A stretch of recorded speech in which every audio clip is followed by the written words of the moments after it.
চোখ দুইটা বন্ধ করলে মনে হয় আমার জীবনে যত হায়াত পেলাম সব গুনাহ গুনায় কাটায় দিলাম। হাতের গুনাহ, চোখের গুনাহ, কানের গুনাহ, জবানের গুনাহ, অন্তরের কল্পনার গুনাহ। আমার এই গুনার খবর আমার আপনজন কেউ জানে না। যদি জানতো কেউ মোহাব্বতের নজরে দেখতো না। আল্লাহ বলেন আমি সব জানি, তারপরও রাগ করে পানি বন্ধ করি নাই, খানা বন্ধ করি নাই। আল্লাহর ভয় অন্তরে জমা করো হে যুবক। তুমি মনে মনে ভাবতেছো এটা কেমনে সম্ভব? এমন কিছু বেয়াদব এই সমাজে আছে, নিজেও নামাজ পড়ে না, অন্যে নামাজ পড়ে পছন্দ করে না। নিজেও দাড়ি রাখে না, অন্যে দাড়ি রাখে পছন্দ করে না। নিজেও হালাল খায় না, অন্যে হালাল খায় পছন্দ করে না। আলেমের বয়ান নিজেও শুনে না, কেউ শুনবে তাও পছন্দ করে না। দাবি করে মুসলমান, কিন্তু কোরআন পছন্দ করে না, আলেম ওলামা পছন্দ করে না। এর মতো কুলাঙ্গার বেয়াদব এই জমিনে কেউ হতে পারে না। আবার এরা মরে ওই রকম, চাকার তলে মাথা কখন ঢুকে যায় টেরও পায় না।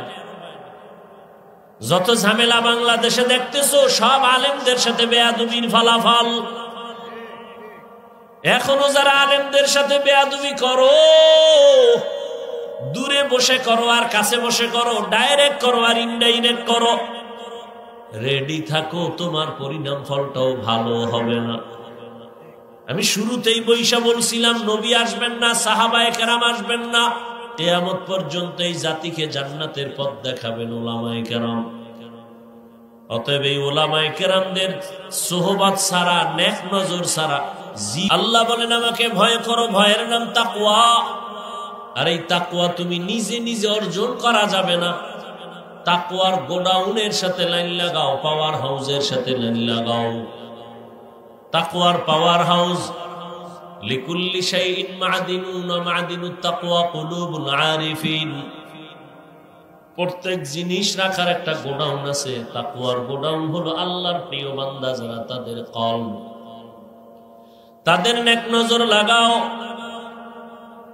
আল্লাহ ওয়ালাদের নেক নজরে পাওয়ার, তাদের নজর যখন লাগবে কলবের মধ্যে তাকওয়া চলে আসবে। আল্লাহর ভয় যখন আসবে তখন গুনাহ ছাড়তে সহজ হবে। আর যদি আল্লাহর ভয় তাকওয়া অন্তরে না আসে, হাজারো বয়ান আমি কেন, মক্কা মদিনার ইমাম কেন, স্বয়ং রাসূল বয়ান করে তারপরেও কপালে কালেমা আসে না। যেই রহমতের নবীর চেহারা মোবারক এক নজর দিয়া তাকাইলে পেটের ক্ষুধা নিবারণ হয়, ওই নবীকে 13 বছর পর্যন্ত দেখিয়াও কালেমা পড়ে নাই আবু জাহাল।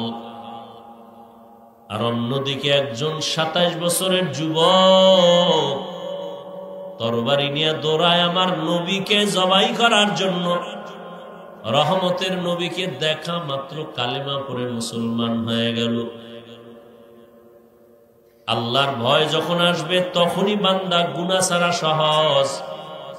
আর এই ভয়টা অর্জন করার একমাত্র ঠিকানা আল্লাহ পাকের ওলি যারা, আহলুল্লাহ যারা, তাদের নেক নজর। কারণ তাদের নজরের মধ্যে পাওয়ার আছে। قال رسول الله صلى الله عليه وآله وسلم اتقوا فراسة المؤمن فإنه ينظر بنور الله।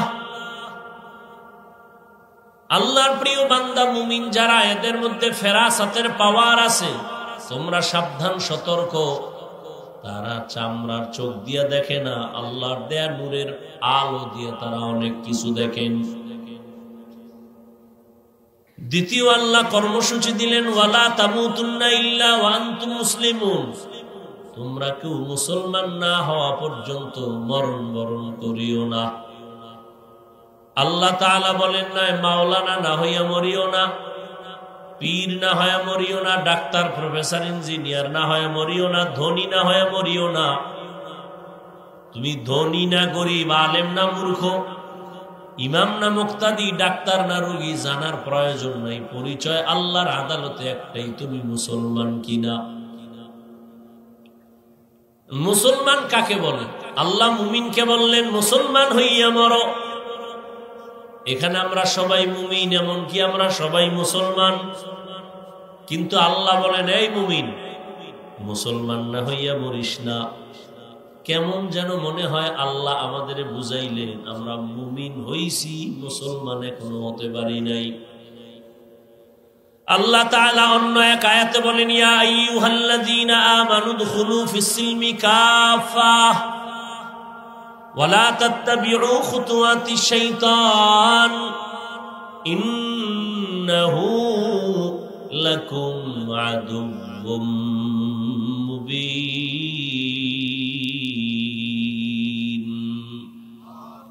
আল্লাহ বলেন ও মুমিন, ইসলামের মধ্যে পরিপূর্ণ ঢুকে যাও। তো মুসলমান হওয়ার মানে কি? আমরা সবাই মুমিন দাবি করি, মুসলমানও দাবি করি। উলামায়ে কেরাম ঈমান আর ইসলামকে এক বলছেন, আবার কেউ আলাদাও বলছেন। বলে কেমন? কয় ঈমানটা কলব থেকে শুরু, বের হয় বাহিরে, আর ইসলামটা উপর থেকে শুরু হইয়া ভেতরে যায়। মূল ঈমানের পর ইসলাম। একজনে আল্লাহ মানে, নবী মানে, কোরআন মানে, হাদিস মানে, বলেন মানি। আল্লাহ এক মানি, নবী মানি, মুমিন। বলে ইসলাম কি? বলে আল ইসলাম গরদান নেহাদান বতাআত, আল্লাহর কাছে নিজের ইচ্ছাকে বিলীন করে দেওয়া, আল্লাহর হুকুমের সামনে নিজেকে আত্মসমর্পণ করা, বিনয়ের সাথে, জোরে না, নিজের থেকে স্বেচ্ছায়, আদবের সাথে, গায়ের জোরে না। আল্লাহ যে হুকুম করেছেন তা আমার জীবনের পাথেও, আমার বুঝে আসলেও মানি, না আসলেও মানি। আল্লাহ চায় তুমি মুসলমান হইয়া যদি কবরে যাও, আমি তোমাকে বিনা হিসেবে জান্নাত দিয়ে দিব। সহজ কথা, মুসলমান হইয়া মরার মানে হলো তুমি গুনাহমুক্ত হইয়া মরো। গুনাহমুক্ত কেমনে হইবা? জীবনের এক অংশ তো পেছনে গেছে, সামনে আর এক অংশ। পেছনেও বহু গুনাহ করেছি, সামনেও গুনাহ হওয়ার সম্ভাবনা। বলে পিছনের গুনাহ থেকেও নিজেকে পবিত্র বানাও, সামনে গুনাহ যেন না হয়, এই ক্ষেত্রেও সতর্ক। বলে পিছনের গুনাহ থেকে কেমনে আমি মুক্ত হব? একটা মেডিসিন ব্যবহার করো, জীবনের পিছনে কোনো গুনাহই আর আমলনামায় লেখা থাকবে না। পিছনের গুনাহ থেকে বাঁচার জন্য, মুক্ত হওয়ার জন্য একটা মেডিসিন হলো তওবা ইস্তেগফার। তওবা ইস্তেগফারের মাধ্যমে তুমি গুনাহ থেকে নিজেকে পবিত্র বানাও। পিছনে, সামনে যেন গুনাহ না হয়, সেজন্য আর একটা পুঁজি তুমি ধরে রাখো, ওই পুঁজির নাম হলো তাকওয়া। আর তাকওয়া যদি অন্তরে জমা করতে চাও, এই জমিনে আল্লাহর প্রিয় বান্দা যারা মুত্তাকি, যাদের দেখলে দিল নরম হয়, যাদের বয়ান শুনলে চোখে পানি আসে, এমন আল্লাহওয়ালার পরামর্শ নিয়ে, নেক নজর নিয়ে নিজের জীবনটাকে ধন্য বানাও।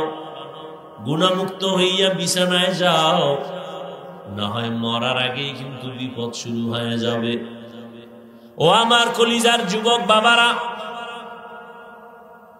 দুনিয়া রং তামাশায় পরে তো গুনাহ কম করো নাই। আর ওলামায়ে কেরামের সাথে যাদের ভালোবাসা মোহাব্বত দেখো, সেই স্কুলে পড়িয়া, কলেজে পড়িয়াও তার রং ভালো। তাকাইয়া দেখো কত যুবক স্কুল কলেজে পড়ে, নামাজ পড়ে নাই। ঢাকা কলেজে যাও, জাহাঙ্গীরনগরে যাও, অনেক ছাত্র মাথায় পাগড়ি, বড় দাড়ি, বড় জামা, মনে হয় যেন কোন মসজিদের খতিব। ভাই তুমি কোন মসজিদের খতিব? বলে আমি আরবি পারি না। কিসের খতিব? বলে তো তোমার এমন রং কেন? আমি কলেজে পড়ি, কিন্তু উলামায়ে কেরামের নেক নজর দিয়ে আমি রং লাগায় দিছি। কলেজের ছাত্রেরও নাই? তোর কপালে এত অভিশাপ লাগছে কার? তুমি পারো না কেন রে বাবা? তোমার মতো যুবক রাস্তায় গাড়ি চালায়, নামাজ পড়ে, সালাম দিয়া কথা বলে, তুমি পারো না কেন? তোমার কপাল কেন খারাপ? তোমার মতো যুবক র‍্যাব, আর্মি, পুলিশ, বিডিআরের চাকরি করে নামাজি দাড়িওয়ালা, ওসি, ডিসি, এসপি নামাজি দাড়িওয়ালা, ডাক্তার, প্রফেসর, ইঞ্জিনিয়ার নামাজি দাড়িওয়ালা। বলো তুমি কেন পারো না? তোমার কপাল বুঝি খারাপ? এখনো সময় আছে, তওবা করে নাও। মনটাকে বুঝাও রে মন। আমার মতো যুবক জেনারেল লাইনে থাকিও যদি নদীর মধ্যে কাজ করে, জমিনে কাজ করে, নামাজ পড়ে, আমি কেন পারবো না? আমি যে এতক্ষণ তোমাকে বুঝাইয়া বয়ান করতেছি, একবারও কিন্তু বলি না সবাই হুজুর হওয়া লাগবে। আমি একবারও বলি নাই পাঁচকল্লি পড়ছি তোমরাও পড়তে হবে। আমি কওমি মাদ্রাসায় পড়েছি, তোমাকেও পড়তে হবে। আমি তাবলীগ করি, পীর সাহেবের মুরিদ, তোমাকেও তাই করতে হবে। একবারও বলি নাই। বরং আমি শেষ কথা বলে যাই, যুবক বাবারা, স্কুলে পড়ো আলহামদুলিল্লাহ, কলেজে পড়ো আলহামদুলিল্লাহ, চাকরি করো, ব্যবসা করো আলহামদুলিল্লাহ। জানি না আমার মতো এত আপন করে তোমাকে কেউ বলবে কিনা। বরং আমি যে এত আবেগ দিয়ে বলি, অনেকে আমাকে নিষেধ করে, এত আবেগ দিয়ে যুবকদের এমন কেন বলেন? স্কুলের পক্ষে বলছি, কলেজের পক্ষে বলছি, বড় মন নিয়ে তাকিদ দিয়ে বলি, স্কুল ছাড়বি না, কলেজ ছাড়বি না। খুব কঠিন ভাবে বলি। কলেজে লেখাপড়া করে ডাক্তার হও, ইঞ্জিনিয়ার হও, প্রফেসর হও, সাংবাদিক হও, ব্যবসায়ী হও, চাকরিজীবী হও। এই রকম তাকিদ দিয়া কেউ বলে না ও আল্লাহর বাবা, আল্লাহর বান্দা, নবীরা আশেক, বাবারা শোনো। কিন্তু শেষে আমার একটা ছোট্ট দাবি, তুমি ডাক্তার হও, ইঞ্জিনিয়ার হও, প্রফেসর হও, যাই হও না কেন, অনুরোধ বেয়াদব হইও না। বলবে এটা কেমন কথা? বলে হ্যাঁ, 3 জায়গার বেয়াদবি তো তোর জীবন ধ্বংসের কারণ। এক জায়গার বেয়াদবি মা বাবার সাথে বেয়াদবি, আর এক জায়গার বেয়াদবি শিক্ষকের সাথে বেয়াদবি, আর এক জায়গার বেয়াদবি উলামায়ে কেরামের সাথে বেয়াদবি। বলে করলে কি হবে? লিখে রাখ, মা বাবার বদদুয়া যদি কপালে লাগাও, মরার আগে পঙ্গু হয়ে যেতে হবে। শিক্ষকের সাথে বেয়াদবি করে যদি বদদুয়া কপালে নাও, লেখাপড়া শিক্ষা জগৎ থেকে হারিয়ে যাবা।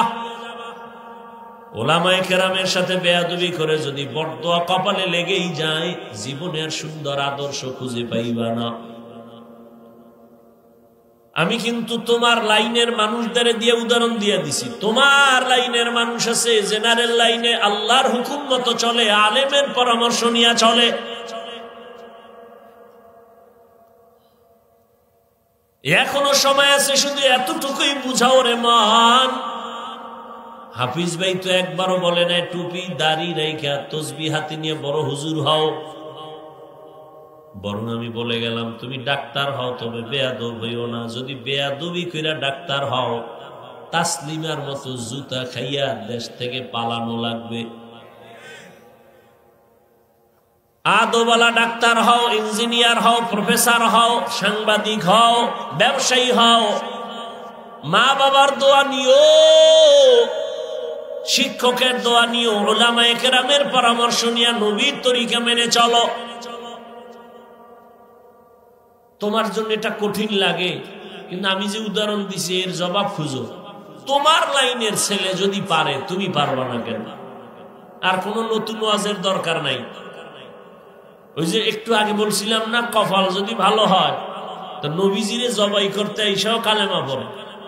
আর কপাল যদি পুড়িয়া যায়, তাহলে নবীজির বয়ান শুইনাও কালেমা পড়ে না। হাজারো বয়ান শুনে কিন্তু না, এরপরও কিন্তু দিল বাঁকা। এত বয়ানের পরও সেই নামাজিদের বিরোধিতা করে, আলেমের বিরোধিতা করবে। কিছু আবু জাহালওয়ালা অন্তরের মানুষ এই জমিনে এখনো আছে, থাকবে। আবার ওমরের মেজাজওয়ালা বান্দা ওই জমিনে আছে, থাকবে। ও পর্দার আড়ালের মা বোনেরা, আপনাদের সন্তানকে যতটা কথাই আমি বুঝাইলাম, আপনাদের চেষ্টা, দোয়া, কান্না না থাকলে এগুলো সম্ভব হবে না। কারণ মায়ের কারণেই সন্তান ভালো খারাপ। মা ভালো তো সন্তান ভালো, গাছ ভালো, ফল ভালো। এই দুনিয়ায় যত ভালো ভালো সন্তান আছে সব মায়ের অবদান আর দোয়া। এসপি সাহেবের ব্যবহার ভালো, ডিসির ব্যবহার ভালো, ডাক্তারের ব্যবহার ভালো, খুঁজে দেখেন তার মা ভালো, মায়ের আদর্শ ভালো। এরে পর্দার আড়ালের আম্মা জান, আপনারা তো নবীদের মায়ের মতো দামি মা, সাহাবায়ে কেরামদের মায়ের মতো দামি মা। এই দুনিয়াতে যত ভালো সন্তান মা আপনাদের দোয়ার কারণেই হয়েছে। এক মিনিটে একটা ঘটনা শুনাই, এক মিনিটে আপনারা অনেকে শুনছেন, আমি আবার শুনাই। মদিনাতুল মুনাওয়ারা থেকে আসছেন একজন আল্লাহর গোলাম খাজা মঈনুদ্দিন চিশতি আজমিরি, ভারতে কালেমার দাওয়াত দেওয়া শুরু করলেন। লক্ষ লক্ষ লক্ষ লক্ষ লক্ষ বিদুর্মী তার হাতে কালেমা পড়ে মুসলমান হলো। খাজা মঈনুদ্দিন চিশতি আজমিরি বাড়িতে যাইয়া মায়ের সামনে বড় হাসি, বড় আনন্দিত। আম্মাজান বলেন, মঈনুদ্দিন এত আনন্দ কেন করো? বলে, মা আমার হাতে বহু বিধর্মী মুসলমান হয়েছে। খুশি। মা ডেকে বলে, বাবা এটা তো তোমার বাহাদুরি না, তো এটা তো আমি মায়ের বাহাদুরি। খাজা মঈনুদ্দিন চিশতি আজমিরি কয়, আম্মাজান কি আপনার বাহাদুরি? মা চোখের পানি ছেড়ে কান্না করে বলে, সন্তান তুই আমার গর্ভে যখন আসছো আমি মা এক রাত ঘুমাই নাই। রাতের গভীরে আমি সেজদায় পড়ে আল্লাহর আদালতে কান্না করে দোয়া করেছি, হে মালিক আমার গর্ভের সন্তান তোমার খাস ওলি হিসাবে কবুল করো। দুনিয়াতে যখন তুই আসছো রে সন্তান, আমি মা তোকে যতদিন দুগ্ধ পান করাইছি, আল্লাহর কসম একটা ফোঁটা দুধও আমি মা তোর মুখে বিনা ওযুতে দেই নাই। বিনা ওযুতে আমি তোকে কখনো দুধ পান করাই নাই। এরে আম্মা জান, খাজা মঈনুদ্দিনের মাও তো মা, আপনারাও মা। এখনো সময় আছে, তওবা করেন। আপনাদের মতো কত মহিলা এই এলাকায় এখনো আছে, বেপরদায় চলে না, নামাজ ছাড়ে না, মোবাইলে সময় নষ্ট করে না, স্বামীর মালের খেয়ানত করে না, সন্তানগুলো আদর্শওয়ালা বানানোর মেহনত করে। এরে আম্মা জান, আপনারা কেন পারবেন না? এখনো সময় আছে, তওবা করেন। মনে মনে আল্লাহকে বলেন, হে মালিক আর বেপরদায় চলবো না, আর নামাজ ছাড়বো না, মোবাইলে সময় নষ্ট করব না, স্বামীর মাল খেয়ানত করব না, সন্তানকে আদর্শওয়ালা বানানোর মেহনত করব। ও আমার যুবক বাবারা, বৃদ্ধ বাবাজিরা, এখনো সময় আছে, তওবা করো। জীবনে আর দাড়ি কাটবা না, নামাজ ছাড়বা না, বেপরদায় চলবা না, মা বাবার সাথে বেয়াদবি করবা না, শিক্ষকের দোয়া নিয়া, ওলামায়ে কেরামের পরামর্শ নিয়া নবীর তরিকায় চলবা। ওয়া মাওলানা মুহাম্মাদান আবদুহু ওয়া রাসূলুহু। আল্লাহুম্মা সাল্লি আলা মুহাম্মাদিন নবিয়্যিল উম্মি ওয়া আলা আলিহি ওয়া সাল্লিম তাসলিমা। ওয়া বা'দু ফাআউযু বিল্লাহি মিনাশ শাইতানির রাজীম।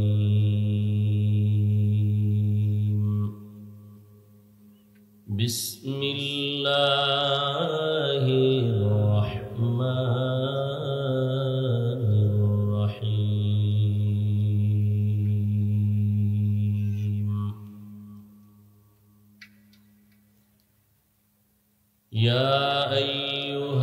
الذين آمنوا اتقوا الله حق تقاته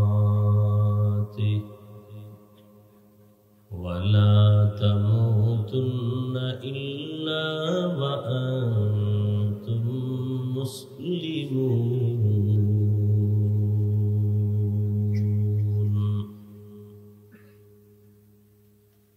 وقال النبي صلى الله عليه وآله وسلم: ألا كلكم راع وكلكم مسؤول عن رعيته، أو كما قال النبي عليه الصلاة والسلام.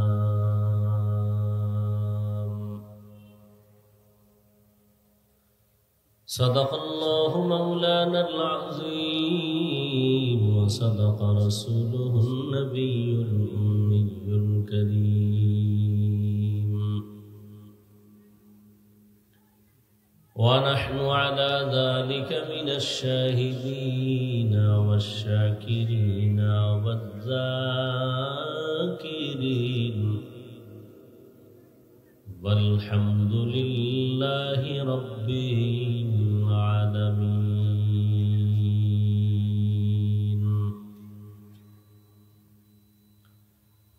سبحانك لا علم لنا إلا ما علمتنا إنك أنت العليم الحكيم. رب اشرح لي صدري ويسر لي أمري واحلل عقدة من لساني يفقه قولي.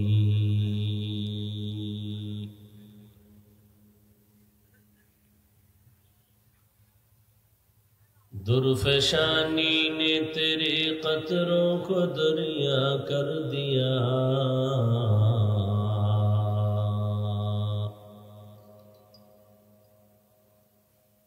दुर्फशानी ने तेरे कतरों को दरिया कर दिया, दिल को रोशन कर दिया, आँखों को बीना कर दिया, दिल को रोशन कर दिया, आँखों को बीना कर दिया।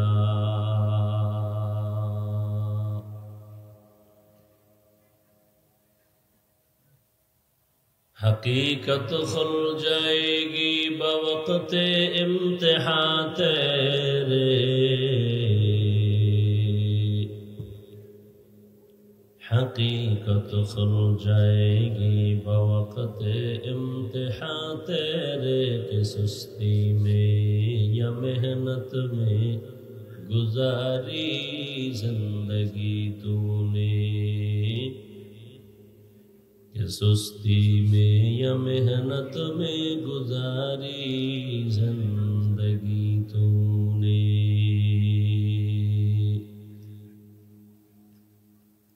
मुहम्मद ने आकर कुफर को मिटाया,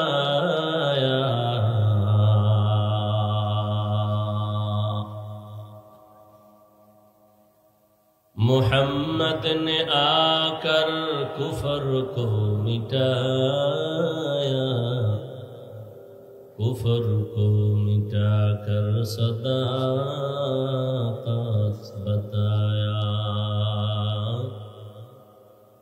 कुफर को मिटाकर सदाकत बताया।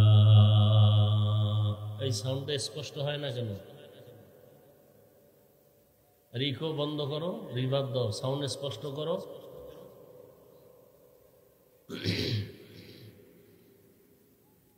এই তুমি এহেনের কি কি তুমি কি কোন জিরে সামনে বসছো কেন? যত মুরব্বী আছেন এক সামনে দাও, তুমি সামনে আসছো কেন?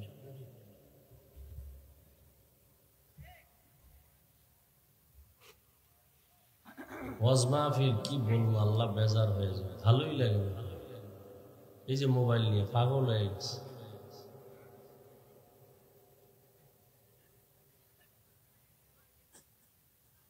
যারা লাইভ দেখো মোবাইলটা ধৈরে ভেঙে ফেলাই, জরিমানা আমি দেব।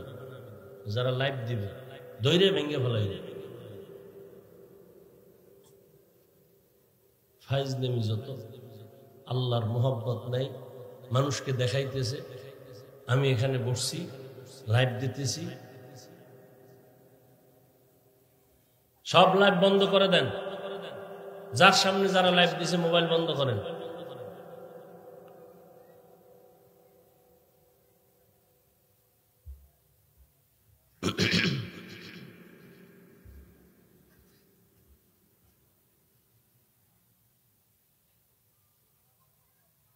শাওঘাট দক্ষিণপাড়া যুব সমাজের উদ্যোগে আয়োজিত ইসলামী মহাসম্মেলন 8 জানুয়ারি 2025। মহতি এ মাহফিলে উপস্থিত মুহতারাম সম্মানিত সভাপতি, প্রধান অতিথি, বিশেষ অতিথিবৃন্দ, হযরত উলামায়ে কেরাম। ইকো হয় কেন? এই বেটা ইকো বন্ধ করো।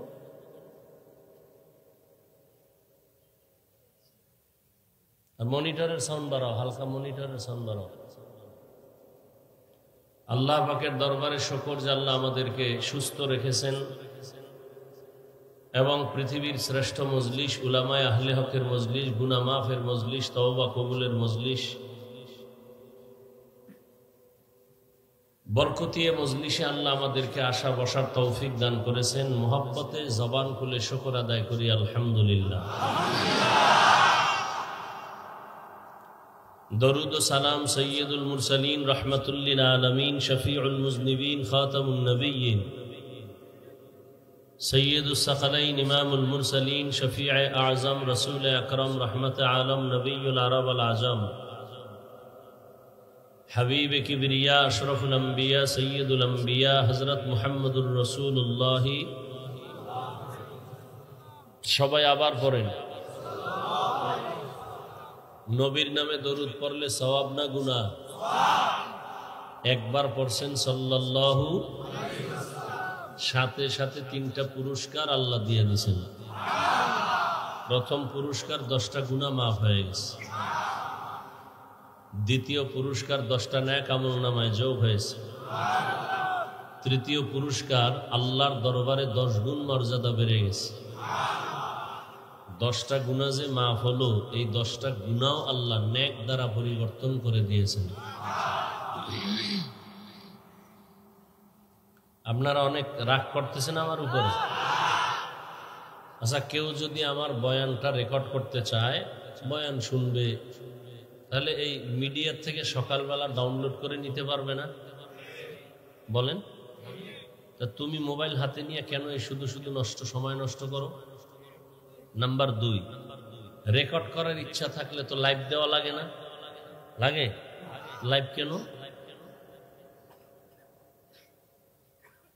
তুমি চুপচাপ রেকর্ড করবা, লাইভ কেন? ছবি কেন?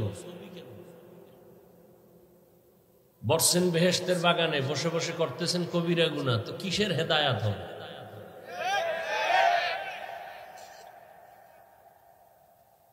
আল্লাহ সব ভাইকে হেদায়াত দান করুন। আমি অনেক দূরে না, আপনাদের কাছে আছে, তাহলে আপনারা আসতে বললেও আমি শুনবো। চিল্লাচিল্লি করার মজলিস এটা না। কথা বলার আদব আছে, বসার আদব আছে, চোখের চাহনির আদব আছে। এখানে চিৎকার দেওয়ার কিচ্ছু নাই। আমি কিছু কথা বলবো, খুব খেয়াল করে শুধু শুনবেন, বুঝবেন। প্রয়োজন হলে সুবহানাল্লাহ আলহামদুলিল্লাহ বললেও স্বাভাবিক আওয়াজে বলবেন, ভদ্রতার সাথে। চিল্লাচিল্লির কিছু পরিবেশ আছে, মাঠ আছে। এটা কি সেই মাঠ? তো কেন চিল্লাচিল্লি করতেছে?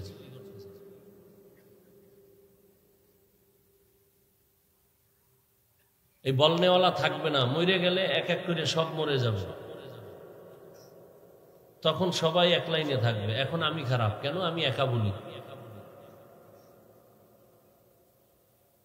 সবাই যদি বলতো তখন আর খারাপ না। সবাই এক লাইনে চলে, আমি ভিন্ন বলি কেন? মানুষের ব্রেনে এটা ঢুকছে যে এত হুজুর ওয়াজ করলো, কারো ব্রেনে লাগলো না, ওনার লাগলো কেন? ওনারে বাদ দাও। জাতি বক্তা বাদ দিতে চায়, আকাম বাদ দিতে চায় না। কপাল এত খারাপ হয়েছে। দেখেন না, ওয়াজ উপলক্ষে মার্কেট, এখানে বেহেশতের বাজার আর পার্শ্বে হইল জাহান্নামের বাজার। সেখানে বেলুনের দোকান, খেলনার দোকান, সেখানে যুবতী মেয়েরা ঘুরে, মহিলারা ঘুরে, যুবকরা ঘুরে, কবিরা গুনাহ করে। এ কি? কোরআন হাদিসের বয়ান হবে, মানুষ কান্না করবে, হেদায়েতের দৌলত নিয়ে মা বাবার জন্য দোয়া করে বাড়ি যাবে। বাড়ি যায় বেলুন হাতে নিয়ে, মাছ হাতে নিয়ে। এগুলো কি? ওয়াজ উপলক্ষে মার্কেট হবে কেন? কি প্রয়োজন? কি আপনাদের গাউসিয়া মার্কেট নাই তো? কেন? দূরের থেকে যারা আসে তাদের চা বিস্কিট রুটির দরকার, দুই একটা দোকান থাকতে পারে খাওয়া। খেলনার দোকান কেন? বেলুনের দোকান কেন? সেখানে বেপর্দা নারী ঢুকবে কেন? পুরুষ ঢুকবে কেন? এই গুনাহের দায়ভার কারা নিবে? সারা বাংলাদেশের হালাত বড় দুর্বল, সব জায়গায় হালাত। তুমি শুধু আমার বক্সের রিভাব দাও, মাইকে দিও না বাহিরে, তো কিচ্ছু বুঝবে না মানুষ। বাইরে তুই রিভাব হইতেছে, মনিটরে দাও, মনিটরে দাও, আর মনিটরের ভলিউম হালকা বাড়াও।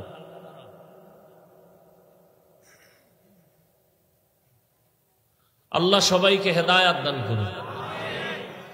ওই যে বললাম, জাতির কপাল খারাপ, যে বক্তা বাদ দিবে, আকাম বাদ দিবে।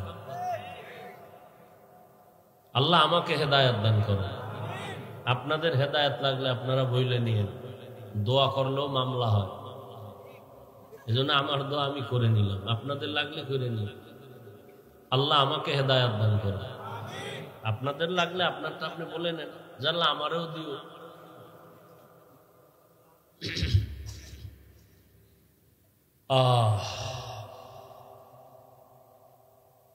ওলামায়ে কেরাম বয়ান করেছেন, আপনারাও ধৈর্যের সাথে বয়ান শুনছেন। ভাই কানে আওয়াজ দাও, বুঝো, এতবার বলতেছি মনিটরের সাউন্ডটা বাড়াও। আমার বাইরে মাইক দরকার নেই, আমার প্যান্ডেল ঠিক রাখো।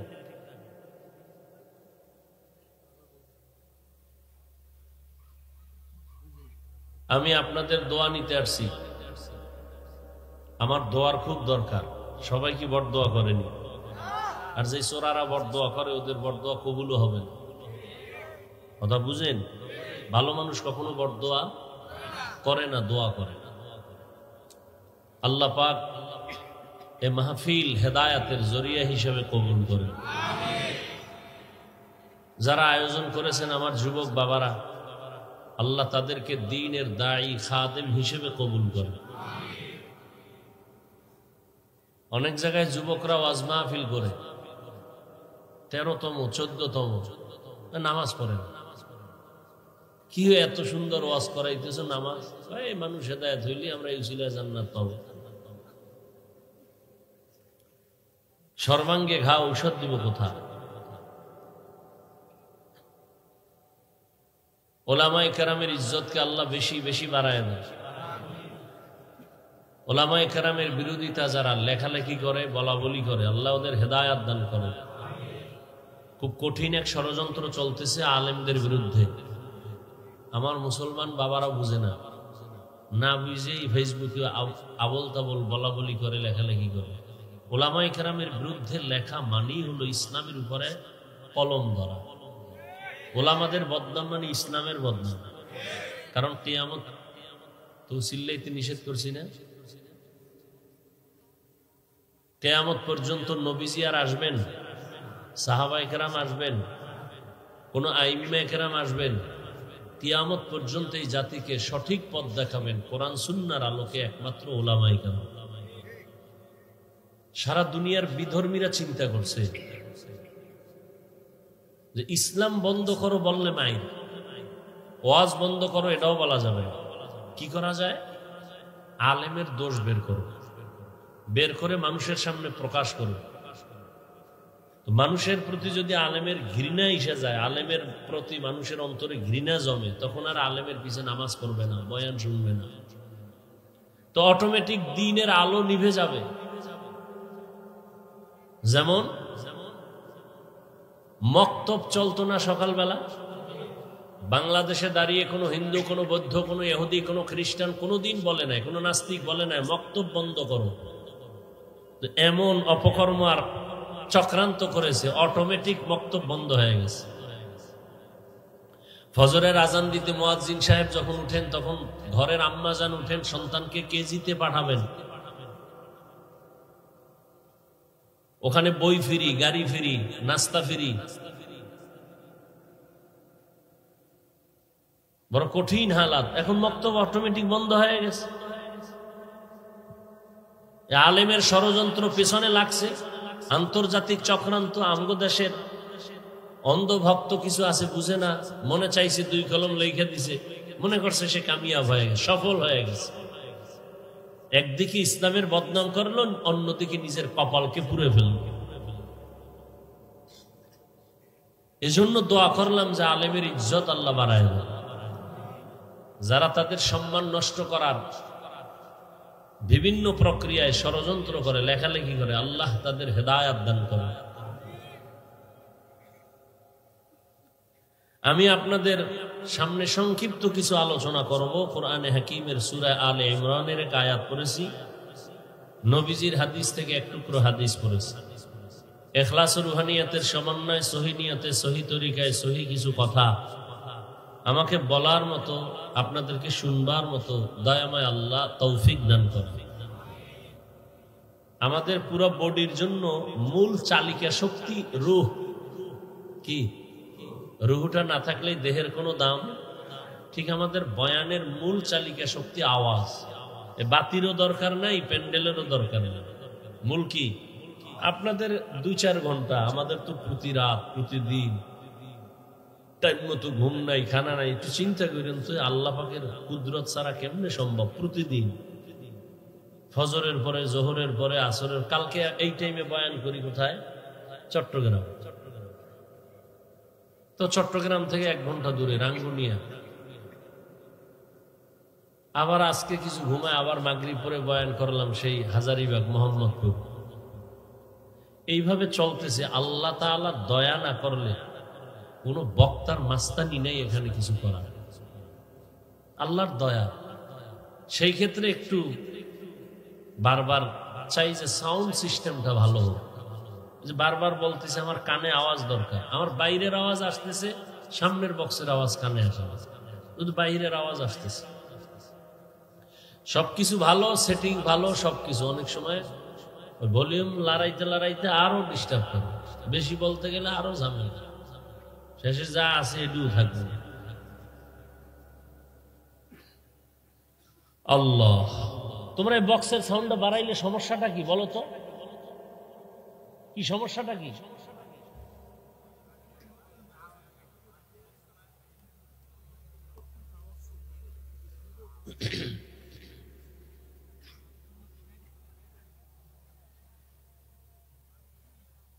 ইয়া আইয়ুহাল্লাযীনা আমানু, আল্লাহ বলেন হে মুমিন, ইত্তাকিল্লাহ, আল্লাহকে ভয় করো, হাক্কা তুকাতি, ভয় করার মতো হক আদায় করো। ওয়ালা তামুতুন্না ইল্লা ওয়া আনতুম মুসলিমুন, সতর্কবাণী, মুসলমান না হইয়া কেউ মরিও না। রহমতের নবী বলেন, আলা কুল্লুকুম রাঈন ওয়া কুল্লুকুম মাসউলুন আন রাইয়াতিহি, সাবধান হে উম্মত, তোমরা প্রত্যেকেই দায়িত্বশীল। আল্লাহর আদালতে দায়িত্বের কারণে জবাবদিহিতার কাঠগড়ায় দাঁড়াতে হবে। সাহাবী নবীকে জিজ্ঞাসা করলেন, ইয়া রাসূলুল্লাহ, দায়িত্বশীল কে, কার উপর? রহমতের নবী বললেন, অধীনস্থদের যিনি কর্তা হবেন, গার্ডিয়ান হবেন, তিনি হবেন অধীনস্থদের দায়িত্বশীল। যেমন প্রত্যেক সন্তান পিতামাতার অধীন, মা বাবা সন্তানের দায়িত্বশীল। প্রত্যেক স্ত্রী স্বামীর অধীন, প্রত্যেক স্বামী স্ত্রীর জন্য দায়িত্বশীল। প্রত্যেক ছাত্র শিক্ষকের অধীন, প্রত্যেক শিক্ষক ছাত্রের জন্য দায়িত্বশীল, প্রত্যেক মুসল্লি মসজিদের ইমাম খতিবের অধীন, প্রত্যেক ইমাম ও খতিব মুসল্লিদের দায়িত্বশীল। মুসল্লিদের দায়িত্বশীল কমিটি না ইমাম খতিব? কমিটি কিসের দায়িত্বশীল? কমিটি হলো মসজিদের বিল্ডিং এর দায়িত্বশীল, কেমনে মেরামত করবে, কেমনে চারতলা করবে, কেমনে রং লাগাবে। এখন কমিটি মাস্তানি করে, মুসল্লি তো দূরের কথা, ইমামের উপরে, খতিবের উপরে। ঠিক নেই? ইমামরে চালায়, মুয়াজ্জিনরে চালায়, মাঝে মাঝে ধমক দেয়, মাঝে মাঝে গালিও দেয়। কত বড় বেয়াদব চিন্তা করেন। আর এই দোষ কাকে দিবেন? শিয়ালের হাতে মুরগি দিছেন আমানত, তা তো কি হবে? এই তো হারামখোরের হাতে ধর্মের চাবি দিলে তো তাই হবে। আল্লাহ হেদায়াত দান করুন।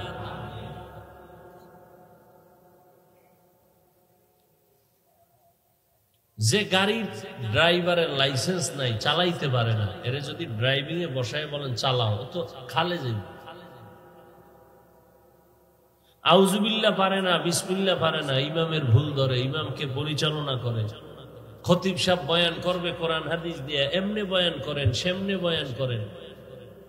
এরকম কিছু বেয়াদব নাই? ওই শিয়ালের হাতে মুরগি দিছেন আপনারা। এলাকার গণ্যমান্য ব্যক্তি, টাকা আছে, সুদের টাকা মসজিদে দিবে। হারাম টাকা দান করা হারাম, মনে রাখবেন। হারাম টাকা দান করা, জেনে শুনে ওই দান নেওয়াও হারাম। আপনি যদি জানেন এই লোকটার টাকা হারাম, ওইটা যাই না, আপনি যদি নেন, এটাও হারাম। আল্লাহ হেদায়াত দান করুন। ওয়ার্ডের একজন মেম্বার, ওয়ার্ডের মানুষের দায়িত্বশীল, চেয়ারম্যান ইউনিয়নবাসীর দায়িত্বশীল, দেশের প্রধান গোটা দেশবাসীর দায়িত্বশীল, উলামায়ে আহলে হক গোটা উম্মতে মুহাম্মাদের দায়িত্বশীল। আর একজন সাহাবী দাঁড়াইলেন, ইয়া রাসূলুল্লাহ, আমার অধীনেও কেউ নাই, আমিও কারো অধীনে নেই, আমি একা। আমার দায়িত্ব কি? রহমতের নবী বললেন, আপনি আপনার অঙ্গ প্রত্যঙ্গের দায়িত্বশীল। দুইটা হাত আল্লাহ দান করেছেন, এমনিই না কাজ আছে?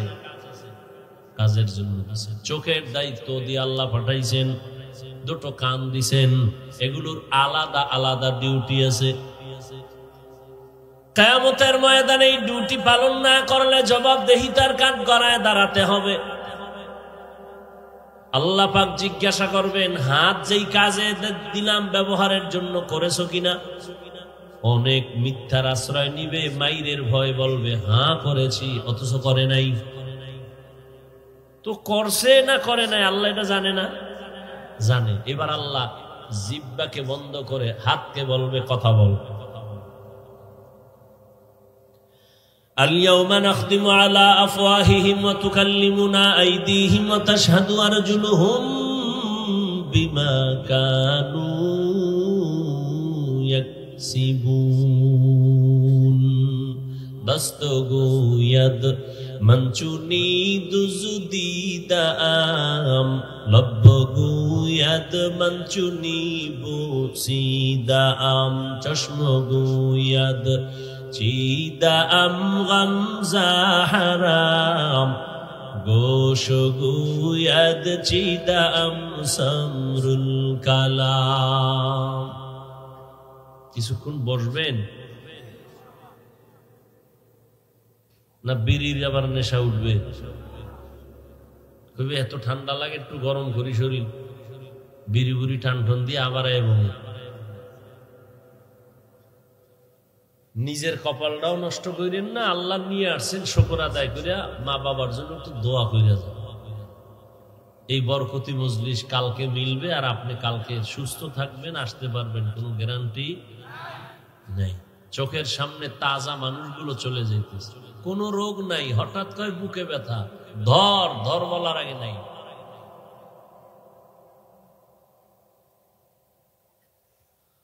আল্লাহ। আর একজন সাহাবী কিয়ামতের ময়দানে আল্লাহ জিজ্ঞাসা করবেন, হাত কথা বলো, চোখ বলবে কথা বলো। বাস্তবে কিন্তু হাত কথা বলতে পারে না, চোখ কথা বলতে পারে না, এটাই সত্য, এটাই বাস্তব। কিন্তু আল্লাহ যদি কুদরতের ক্ষমতা দেন, কথা বলেন না কেন? হাত কথা বলবে আল্লাহর দরবারে। ও দয়ার মালিক, এখন কেমনে কথা বলবে? হাতের তো মুখ নাই, কথা কম, মাওলা কেমনে বলাইবেন সেটা তো মাওলা জানে। নবীজি খেজুর গাছের সাথে টাক লাগায় আমি খুতবা দেন, মরা খেজুর গাছ। কিছুদিন পরে হঠাৎ করে নবী নতুন মিম্বর বানাবেন, খুতবা দিবেন, খেজুর গাছ বাদ। বুখারী শরীফের ইবারত। রহমতের নবী যখন এটাকে বাদ দিবেন, মানুষ যেমন কান্না করে, খেজুর গাছ কান্না করে। সাহাবায়ে কেরাম বলেন মানুষের মতো কান্নার আওয়াজ। রহমতের নবী আসলেন, সামনে দাঁড়ায় বলে, এই মরা খেজুর গাছ, কাঁদো কেন? কি চাও? আমি কি দোয়া করব তুই তাজা হবি, ফল হবে, মানুষ খাবে? কয় না। কি চাও? ইয়া রাসূলুল্লাহ, আমি আপনার বিরহের বেদনায় কান্না করি, আমি চাই মানুষের মতো আমার জানাজা পড়াবেন, এখানেই দাফন করবেন, কিয়ামতের দিন আমি আপনার সাথে জান্নাতে থাকবো। উস্তুনে হান্নানা আজ হাজরে রসুল, নালামি জাদ হামচু আর বাবুল। মরা গাছ কথা বলতে পারে না, আল্লাহ যদি ক্ষমতা দেন কুদরতে, হাত কথা বলবে। আল্লাহ এই হাত দিয়ে যত ডিউটি করার জন্য তুমি দিছো করে নাই, হাত দিয়া মা বাবার খেদমত করবে করে নাই, আলেমের পেছনে হাতকে ব্যয় করবে করে নাই, হাত দিয়া কোরআন শরীফ ধরে ধরে ধরে ধরে আঙ্গুল টেনে টেনে পড়বে পড়ে নাই, বরং এই হাতের দ্বারা মানুষের ক্ষতির কল্পনায় ফেসবুকে লেখছে, এই আঙ্গুল দিয়া আলেমদের বিরুদ্ধে লিখেছে, মানুষের ক্ষতির কল্পনায় কলম ধরেছে। চোখ বলো তোমাকে দিয়া ডিউটি যথাযথ পালন হলো কিনা? চোখ বলবে হয় নাই, তুমি যা দেখতে বলছো দেখে নাই। এই চোখ দিয়া মা বাবা দেখবে সওয়াব, এই চক্ষু দিয়ে আলেম দেখবে সওয়াব, কোরআন খুলে খুলে দেখবে সওয়াব, বাইতুল্লাহ দেখবে সওয়াব। তোমার দেয়া চক্ষু দিয়ে কোরআন খুলে দেখে নাই, মা বাবার দিকে মোহাব্বতের নজরে দেখে নাই, আলেমের দিকে দেখে নাই, বাইতুল্লাহ যায়ও নাই, দেখো নাই। কি করছে? সারা রাত মোবাইল খুলে খুলে কবিরা গুনাহ কবিরা গুনাহ কবিরা গুনাহ দেখে দেখে রাত কাটিয়েছে। দুনিয়ার মানুষ যদি অন্ধকারে সিসি ক্যামেরা বানাইয়া রেকর্ড করতে পারে, আল্লাহ পারবে না? আল্লাহ এতই দুর্বল? আমার আল্লাহ তো মানুষকে মেধা দিয়েছেন, এত মেধা সম্পন্ন মানুষগুলো মাঝে মাঝে একটা তার যদি আঁকা বাঁকা হয়ে যায়, পুরা মানুষটার মেধাই নষ্ট। ভালো ভালো ভালো ভালো বুদ্ধিজীবী, ভালো ভালো বুদ্ধিমানওয়ালা বিচক্ষণ হঠাৎ করে পাগল হয়ে যায়, যায় না? আর যাবে না কেন? যত বুদ্ধিজীবীর টাইটেল তত মদের বোতল বড়, এটা তাদের ট্র্যাডিশন। মদ পান না করলে নেতা হওয়া যায় না, বড় হওয়া যায় না, বড় বুদ্ধিজীবী হওয়া যায় না। খাইয়া টাল হয়ে পড়ে থাকে, লঙ্গি একদিক হে আর একদিক, বৌরে মা কয়। এরপরে আস্তে আস্তে ক্যান্সারে ভুগতে মরে। কি সত্য কথাটা স্বীকার করতে এত টেনশন কেন? ঠোঁট আল্লাহর সামনে কথা বলবে আল্লাহ, এই ঠোঁট দিয়া সুবহান আল্লাহ তাসবিহ পড়বে, আলহামদুলিল্লাহ পড়বে, পড়ে নাই। কিয়ামতের দিন আল্লাহর আদালতে হিসাব দিতে হবে, পালাবার কোনো সুযোগ আছে? মরণ থেকে যতই পালাও মরণ তোমায় নিবে ঘিরি। যদিও সুদূর আকাশ পানে লুকাও সেথায় লাগিয়ে সিঁড়ি। নদী পথে নৌকা চালাও ও মাঝি ভাই, বেলা ডোবার আগে আমি ওপার উঠতে চাই। ডুবে গেলে বেলারে আর উঠে না, ভেঙ্গে গেলে বেলারে আর জমে না।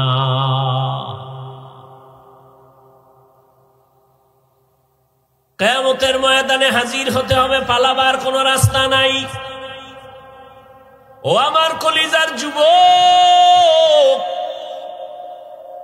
আমগো হুজুর গো যত চ্যালেঞ্জ সব কিছুর গোড়া কোরআন।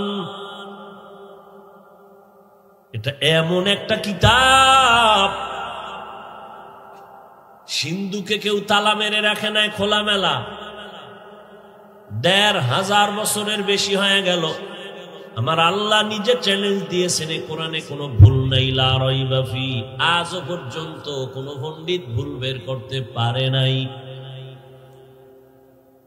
আমরা ওই কোরআনের চ্যালেঞ্জ নিয়ে কথা বলি। ও যুবক, ওই কোরআন তোমাকে যদি বিবেক তোমাকে অ্যান্সার দেয়, এটা সত্য। কোরআনের মধ্যে যত বয়ান আছে সব সত্য। আর যদি ভুল বের করে দিতে পারো, এখন আমি দাড়ি কেটে ফেলবো, নামাজ রোজা বাদ, প্যান্ট শার্ট টাই লাগায় রাস্তায় নাচ গান শুরু করো। তুমি কেন? বড় বড় বড় বড় বড় বড় পণ্ডিতেরাও পারে নাই, বরং বহু পণ্ডিতেরা মাথা নত করে কোরআনের সামনে কালেমাওয়ালা হয়ে গেছে। অতএব তোমাকে ভাবতে হবে কোরআন সত্য। তাহলে কোরআনের ভেতরে জান্নাতের বয়ান আছে, তাও সত্য। জাহান্নামের বয়ান আছে, তাও সত্য। না মিথ্যা? সত্য। জান্নাতের বয়ান আসেনি, জাহান্নামের বয়ান আসেনি? আছে। কে জান্নাতে যাবে কে জাহান্নামে যাবে তাও আল্লাহ বলেছেন। ইন্নাল আবরারা লাফি নাঈম। কোরআন যদি সত্য হয় তো আমাদের প্রত্যেকটা কথাই কি কোরআন থেকে বলতেছি, হাদিস থেকে বলতেছি। তো কোরআনে জান্নাতের বয়ান আছে, জাহান্নামের বয়ান আছে। কে জান্নাতে যাবে কে জাহান্নামে যাবে তাও বলা আছে। ইন্নাল আবরারা লাফি নাঈম ওয়া ইন্নাল ফুজ্জারা লাফি জাহিম। নেক আমল যারা করবে তারা জান্নাতের পথিক, যারা গুনাহ করবে তারা জাহান্নামের পথিক। জান্নাতটা কেমন শান্তির জায়গা, জাহান্নাম কেমন আযাবের জায়গা, তাও আল্লাহ বয়ান করেছেন। এজন্য আল্লাহ পাক রব্বুল আলামিন চান তার মহব্বতের কোন বান্দা বান্দি যেন জাহান্নামে না যায়। এ কারণে রব্বুল আলামিন কোরআনে এই আয়াতের মধ্যে দুইটা কর্মসূচি দিয়েছেন মুমিনদেরকে। ইয়া আইয়ুহাল্লাযীনা আমানুত্তাকুল্লাহা হাক্কা তুকাতিহ। প্রথম কর্মসূচি আল্লাহকে ভয় কর। দ্বিতীয় কর্মসূচি ওয়ালা তামুতুন্না ইল্লা ওয়া আনতুম মুসলিমুন। মুসলমান না হইয়া কেউ মরবা না। প্রথম কর্মসূচি আল্লাহকে ভয় করো, ভয় করার মতো হক আদায় করে। সাহাবায়ে কেরামে আয়াত শুনে পরেশান হয়ে গেলেন। আল্লাহ যত বড়, ওই পরিমাণ আল্লাহকে ভয় করা কোন বান্দা বান্দির দ্বারা সম্ভব না। হক আদায় কেমনে করবে বান্দা আল্লাহ? নবীজির কাছে গিয়া পরেশান, নবীও পরেশান।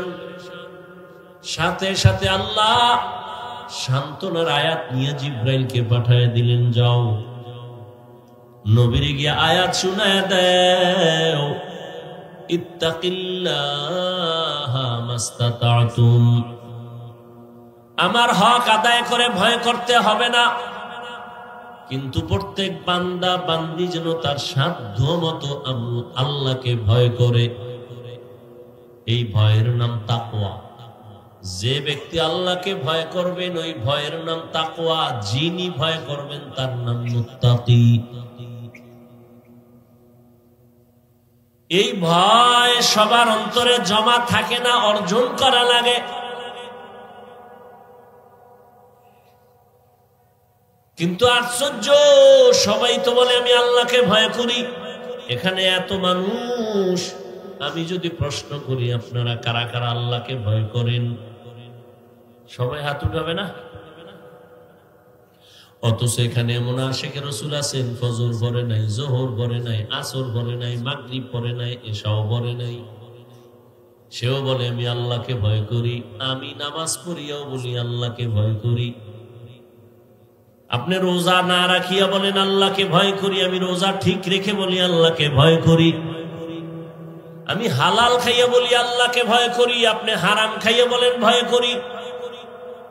আমি পর্দা ঠিক রেখে বলি আল্লাহকে ভয় করি। আপনি পর্দা না করেই বলেন আল্লাহকে ভয় করি। দুই ভয় কি সমান? মূলত আপনি আসলে ভয় কি জিনিস বুঝেনই না। একজনে সাপ দেখলে বড় ভয় পায়, সাপের ভয় পায়, তার মানে সাপ কি ধরবে? বরং সাপ যেখানে থাকার সম্ভাবনা সেখানেও যাবে না। অনেকে এই পরিমাণ সাপকে ভয় পায়, ঘুমের মধ্যে সাপ সাপ করে চিল্লায়। তওবা করার মতো যদি অন্তর তৈরি হয়, মুনাফিকি না থাকে, খাঁটি তওবার নিয়ত যাদের আছে, দুটো হাত আমার আল্লাহকে দেখাইয়া দাও। আয় আল্লাহ, আমাদের হাতগুলো কবুল করে নেন, তওবা কবুল করে নেন, তওবার উপরে মজবুত হইয়া চলার তৌফিক আমাদের দান করেন। আমিন। আলহামদুলিল্লাহি রাব্বিল আলামিন। ওয়াসসালাতু ওয়াসসালামু আলা সাইয়্যিদিল আমবিয়াই ওয়াল মুরসালিন ওয়া আলা আলিহি ওয়া আসহাবিহি আজমাইন। ইয়া আরহামার রাহিমিন, ইয়া আরহামার রাহিমিন, ইয়া আরহামার রাহিমিন। রব্বিরহামহুমা কামা রব্বায়ানি সগীরা। আল্লাহুম্মা ইন্নাকা আফুউন কারীম তুহিব্বুল আফওয়া ফা'ফু আন্না। اللهم إنا نسألك رضاك والجنة ونعوذ بك من سخطك والنار। ও দয়ার মালিক, গুনাহের বোঝা নিয়ে আপনার দরওয়াজায় হাজির। আয় আল্লাহ, কত উলামায়ে কেরাম, মুরব্বী, হাজী সাহেব, পর্দার আড়ালে মা বোনেরা, আমার যুবক বাবারা, ছাত্র ভাইরা, ব্যবসায়ী, চাকরিজীবীরা, মেহেরবানি করে আমাদের জীবনের সবার গুনাহগুলো মাফ করে দেন। আয় আল্লাহ, মাহফিল কবুল করে নেন, আয়োজনকারী সহযোগিতাকারীদের কবুল করে নেন। আমার যুবক বাবাদেরকে দ্বীনের খাদেম বানায় দেন, মা বোনদের আবেদা বানায় দেন, পর্দাওয়ালা বানায় দেন, সন্তানগুলো নেককার বানায় দেন, লেখাপড়া পরীক্ষার্থীদের কামিয়াবি দান করেন। আমার কলিজার প্রত্যেকটা যুবকের দ্বীনের